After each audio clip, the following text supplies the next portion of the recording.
What's going on, JW? Good to see you on here. And everyone else out there watching this, the tens and tens of people. Um, JW, I'm super excited to talk with you today. As we were talking just before we hit record here, JW is actually a Florida local. And not being a Florida local, I love talking to these guys because they have seen a lot of changes throughout the years. But JW, give me a little bit about where are you from, and if it's just here, Jacksonville, St. Augustine area, how long you been here, or all the way through, then we'll go from there. Where you from? Yeah, so born and raised here in Jacksonville. We're on the south side of Jacksonville. Lived here pretty much in this area my entire life, within a probably 20-25 mile radius. Never really moved anywhere else and slowly migrated south. So I've been here forever. Wow. Okay. So migrated south from southside. What did that look like? A lot of changes throughout the years. The south side used to be the Mandarin of today, and it slowly started, migrating south. And just through jobs and changes in life, just slowly, I don't think it was intentional. It just happened. I just, moved from the south side to Bay Meadows, and I moved from Bay Meadows to Greenland, and I moved from Greenland down here into St. Johns County. That is kind of southward Yeah, progression, isn't it? it is. Yeah. Good, good. How long you been down here in St. Johns County? We've been in St. Johns County for 8 years now. Okay. And what made you decide to keep moving south and come down all the way down here out of Duval? It was mainly the kids thing. We when we moved down here, we didn't have any kids yet, and the schools were a big deal. We also needed a bigger house because we were going to plan on having kids. So we were like, hey, let's just go on and move to the best school district there is. And we moved on here, and then now we have two kids, and we're enjoying the schools. So Excellent. Excellent. So Creekside, the neighborhood you're in now, wasn't around 8 years ago. So where'd you guys move first? so this is the only place we've ever lived in St. Or Johns is it County. okay? Yeah, I guess that makes Yeah, so it's wow. right at the It's right been at the around for cusp. it's been around Yeah. for that long. That's So right. it's Wow. Okay. almost 8 years. Yeah. So we signed our contract. Wow, almost 8 years ago today. We were the first contract in Creekside that got signed. So Wow. when we signed a contract, there weren't even roads yet, Okay. and we had to buy our house from another neighborhood based off of just drawings. And then we were driving to Middleburg to see the first mock-up of our house because they hadn't even had one built yet, so we couldn't even see one. Um, so it was an adventure. When we first started getting construction, the roads were just, that rough base, and there was nothing. And when we finally moved in, we were the second family to move in. The only one that beat us in was a spec home that got built. Um, and yeah, it's we've been here since pretty much day one. Oh, that's amazing. Yeah, that does make sense because I think we're in our eighth year here in Beacon Lake as well, and we did the same thing. We signed a contract like I don't know, 15 months before we actually Yeah, moved in. Had the four-wheel drive it out to where our site was and kind of yeah. visualize everything. And Yeah, I remember when Creekside and Beacon Lake weren't even connected yet through the back road. There was just that giant ditch that you drive over now that you don't even realize you're driving over. that's right. That's Yeah, right. Where it's that kind of that fence there yeah, now that sort of divides the two, and then Beacon Lake has that extra section up right. in In your our section. section, which is weird. Yeah. Yeah, that's wild. Cool. So who was your builder? It was Lennar and Pulte back then, right? So we've went through a few, but ours is actually Drees in our house. But it was Jeez, I forgot about them. That's yeah. So right. it was originally Drees, Lennar, and Pulte. Then Pulte pulled out, and then we got LGI for some of the homes, Yeah. and then Drees actually bought the remaining Pulte lots. Okay. Yeah. Okay. Good stuff. So what was your build experience like moving in, well, gosh, well, 8 years ago? Yeah. I mean, it was the first house we had ever built. We never built a house before. It was interesting, having to stay on top of the builder and making sure everything got done. I mean, for the most part, everything went fine from what I'm hearing from other people. But, it's just, it was fun. It was stressful. I'm the type of guy that wanted to come out every day and, inspect everything and then, see how things were going and, being an IT guy by my initial trade, it was very, "Oh, I wanna get the wiring in now. I wanna do this. I wanna do that." So it was fun. I'm glad we built. Don't know that I'll ever build again, but it was fun. Building was fun. It was such an amazing experience that you'll never do it again. Yeah, I mean, I maybe I would, but it was just a lot. Yeah, Picking everything, and then, 8 years later, you look into it and you're like, "We spent 4 days making that decision," and you look at it now and you're like, "Does it matter?" great point. Yeah. Is there anything that you put in that you wish you didn't put in? Or anything that you is there anything that you would change now, when if you were building today? Yeah. I would definitely go, because so the one benefit of Drees and one of the main reasons we went with Drees is because they call themselves semi-custom. So we could pretty much do whatever we wanted. Even some of the stuff they would let us do, architecture changes. And we bumped out some walls, made some of the rooms bigger. Um, Definitely would go as we would just make the house as big as possible. We would have bumped out every wall we could have. There was a structural support beam that is in our living room, giant open space area that we would get rid of now. We were originally told they didn't think they could, so we didn't push the issue. And then, 10 houses later, we started seeing some houses without it. So that was a little, we really wish it wasn't there.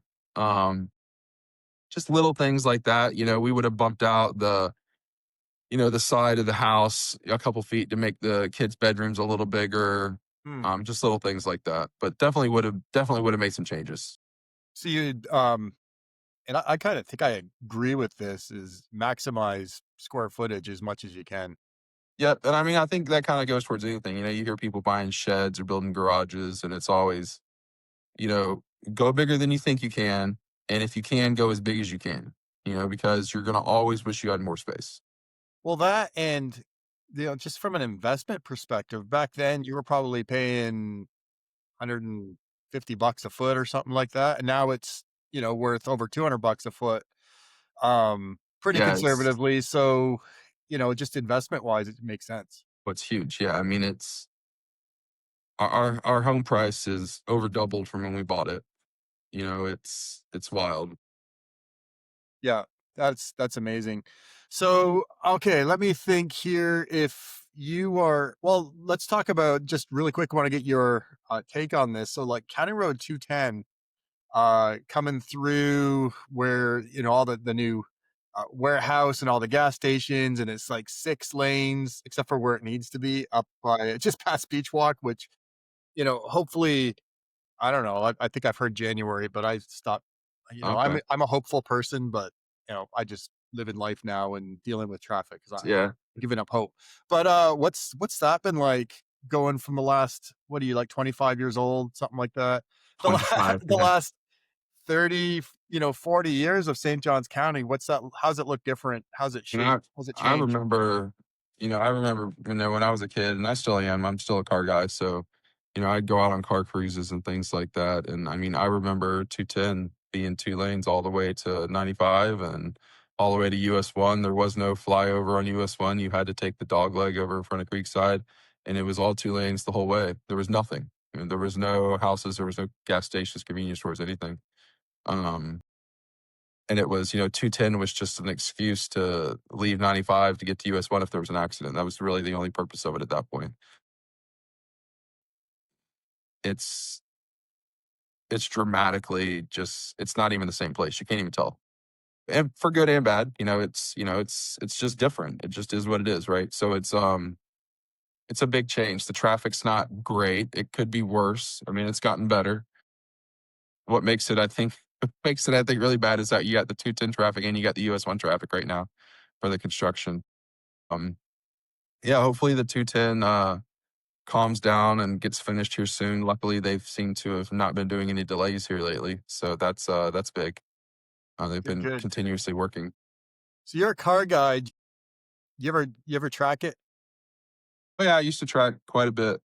where do you track? Where do you go track around here? Like, I used to go to Jack's Raceways, which was over by the which I used to go to Jack's Raceways, which is over in North Jacksonville, which that's gone now. Then we used to go to Gainesville. I've been to the firm a couple times. Used to go to the I've gone downstate to some of those. I've gone up to Georgia a couple times, but you go to that Roebling? that whole environment's changed too. All the tracks closing and everything. Mm, yeah, I've been Roebling Road. I've been to the Yeah, firm, but I haven't been anything south like Sebring or yeah, anything down there. it's a lot of fun. Yeah, have you been? Well, you have kids now. Did that kind of uh, for me personally, my track car became a tow vehicle and a minivan or something. I don't have it. No, it just kind of. I mean, I still have two of my cars. They sit in my garage, and I drive them.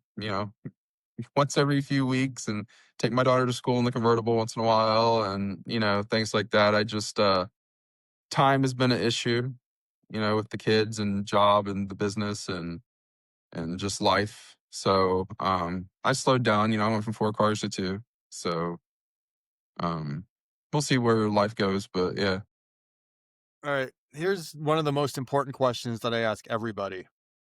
What is the best pizza in town? Oh man.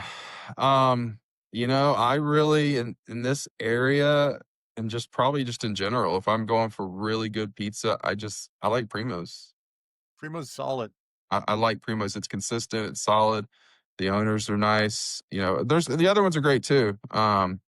But as far as just a good, not fast food pizza pie, I like Primo's.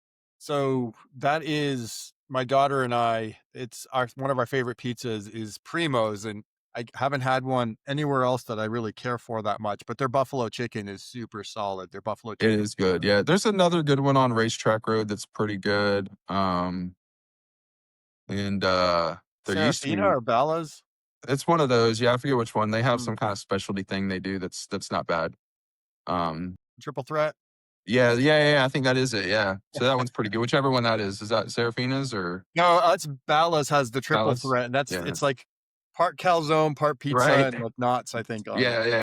So that one's pretty good, but it's just and it's also convenience with Primo being right there. So Well, good, good.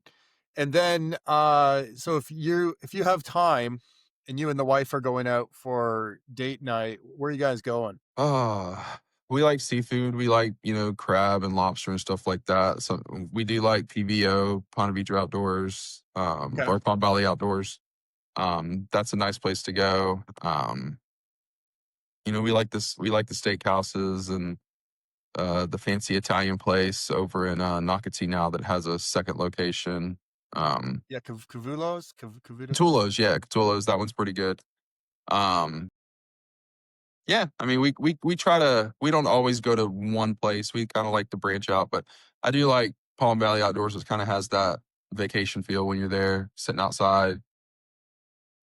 Yeah, Kind that's of a great forgets. Yeah, recommendation.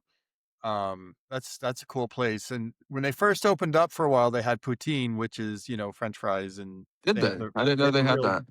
like gravy and stuff on it. French And fries then and gravy. they kept running out of the sauce, and so they just took it off the menu. I was pretty sad about that. But anyways, all right, cool. Well, I can see your shirt right there, and it says the Lug That's Coins in me. Gold. Man, you got one of the coolest businesses of people that I know.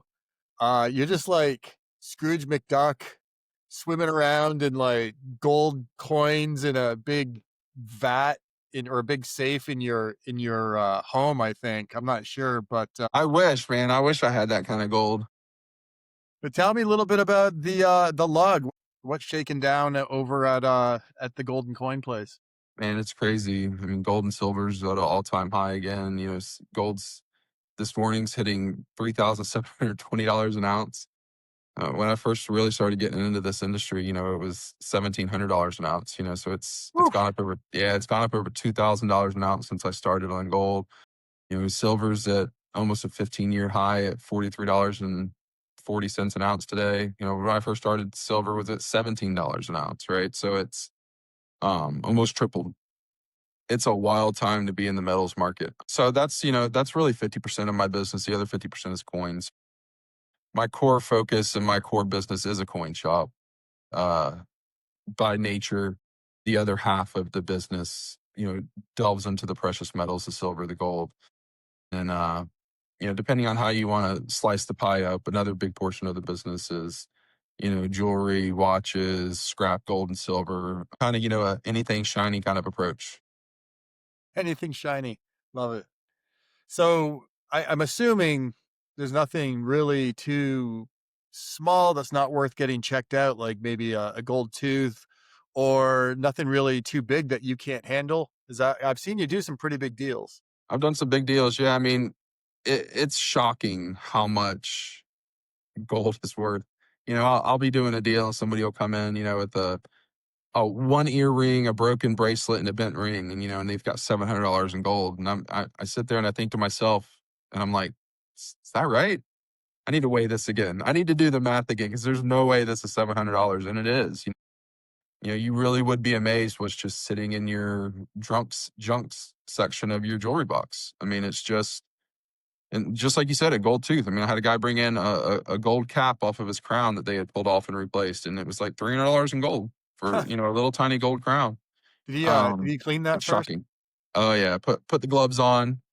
You know, definitely put the gloves on for that one. But yeah, there's nothing too small, and then there's nothing too big either. I mean, if it's too much for me to handle, I definitely have resources that I can handle it. So I mean, from under $100 to well over $100,000. There's really nothing that we can't handle. So if I'm sitting at home right now watching this, I'm like, you know what? I think I've got a bunch of like old silver, maybe like silverware, or some old broken jewelry or something like that. And I'm like, man, I don't even know if it's gold. I don't know if it's 18 karat or 24, or if it's even carats at all. Maybe it's broccoli. How do they like what do they do with it? What's the next step? So, I mean, obviously, you can just call me up to make an appointment, bring it in. If you want to know in advance for yourself, one of the big things, you bring up silverware. That's a great store of wealth that a lot of people have they don't realize. I mean, you can have an average size silver dinnerware set. I mean, it could be 800 to $4,000 worth of silver just sitting there in your closet that you haven't ever used that grandma left you. On those things, just it's really simple. Just flip it over. If it says sterling on the back of the forks or the spoons, it's probably sterling. If it doesn't say sterling, it's probably not. On the jewelry, look at it. If it says 14K, if it says 18K, there's probably a good chance it is. Not all the time, but So do you deal in stones as well? we do. Stones are a little bit different. With the stones, especially in today's market, it really depends on the size of them and the quality. Um, Normally, the smaller stones, they kind of get absorbed in the gold value with as high as gold is right now. But once your stones get above about that half carat mark, that's where the stones can definitely start having some true value. Well, that's pretty cool. So they reach out to you, they can set an appointment. You have an office that they can go meet at, and how do you how do you price things? Like, how do they know they're getting a good deal with you? So basically, how everything is priced, it's just based off the spot price of gold or silver for the day, and then it's based off of the premiums. So there's a couple different ways, and there's really not a hard fast way to say you're going to get this percent, you're going to get that percent because everything pays different through the wholesalers and with the premiums. Sometimes you might have a gold coin that I give you 95% of the spot price of gold for, and then other times you might have one that I give you 105%. So it just really depends on the specific coin and that specific day. Gold's a little bit easier, whereas silver's a little bit tougher as far as the consistency. Silver's been pretty volatile lately. So when silver goes up and down, it really affects the premiums. When I say premiums, that's what people pay above or below spot, and how those percentages work. Very cool. But at the end of the day, they know if they go to JW at the Lug, they're going to be taken care of beyond Absolutely. fairly, is what I've heard. Everyone I know that's dealt with you has been super, super happy with how they've been treated. Yeah, I appreciate that. That's one of the main things that I try to do, being essentially a one man shop and uh, being a smaller operation, I've got to compete with the big guys in town. So I'm almost always guaranteed going to be paying more than anybody else in town. Um, And I mean, you can check out my reviews. You can price check me. I'm always going to be higher than any of the bigger guys because I don't have the overhead. I have an office and I have me. So Well, that's fantastic. JW, is there anything else people should know about the lug? yeah, I mean, come see us. We'll take care of you. It doesn't matter if it's something big, something small with your coin collections. I'm not the coin dealer that's going to send you away with stuff to go take somewhere else or take by the bank. If you've got a coin collection and you've got a pile of quarters that are worth a quarter a piece, I'll be happy to give you a quarter a piece for them. I'm not going to send you packing with other coins. Um, I'll buy anything. If you have it, I'll buy it. I try to make it a full customer service experience and make you leaving happy with your pockets full of cash and get you taken care of. Awesome. So, um, gold, silver, I mean, metals, coins. Do you dip into collectibles at all, stuff like that, or just so everyone I knows what do. to expect? I do. It depends on what they are. When it comes to other collectibles, it kind of gets a little more spotty on what I deal with. If it comes to cards and baseball cards and Pokemon and football cards and all that kind of stuff, I primarily deal in the graded stuff just because it's easy for me to ascertain values. If you bring me a giant box of loose cards, it's probably not going to be for me. I can definitely get you in touch with somebody that will. Other collectibles, it just really depends on what it is or if I have an outlet for it. Like I said, I deal with some of the other stuff, the watches and, some of the higher end luxury goods. But when it comes to some of like the small collectibles, little figurines and, comic book collectibles and things like that, if they're graded and I can ascertain a true value, sure, I'll be happy to buy them from you. But if it's something loose, little porcelain figures and things like that, that's not going to be for me. No precious moments for you? No precious moments. Yeah, none of the Beanie stuff from the Babies? 80s and 90s, no Beanie Babies. Yeah, so you bring up and just really quick, you bring up, watches, and man, those things have had a resurgence the last, few years in, like, luxury watches, and I kind of thought, with smartphones and with, just everyone having a clock in their pocket, like, people weren't doing watches so much anymore, but they've I mean, and this is probably like I'm way behind because this has been going on for a while, but it looks like watches, luxury watches have taken off. They Do you really see a lot of have. those come through? Yeah, especially in the last 6 months, we've probably doubled the amount of, Rolexes we brought in over the past, 6 months. It's been a big resurgence, and then everything's sold too. So it's product moving in and out when it comes to the watches. Um, on the watches, we kind of see that most of the product moving coming in and out tends to be the middle to high mid range to the high range. A lot of the lower end watches they're still selling, but they're selling a little bit slower. Most people tend to want the that middle of the road $5,000 and up watch when they're looking at the Rolexes, and then all the way up to the 20 and $30,000 Rolexes. Right. So if someone was, I know obviously if they have a watch to sell, you're a good guy to talk to. But if they're like, man, I'm looking for something to hand down to my kids, or I'm looking for a watch for myself, is it worth giving you a call to see what you have in stock? Sure. Always, give me a call, see what I have in stock. And if I don't have it in stock, I can always source you product as well. A lot of the times, I can source it for you cheaper than you'll find it other places as well. Awesome. All right, cool. Well, JW, thanks for sharing about St. Johns County, and thanks for sharing about your business as well. The Lug Golden Coins, and we'll have the info somewhere on whatever video this is. You can get a hold of JW.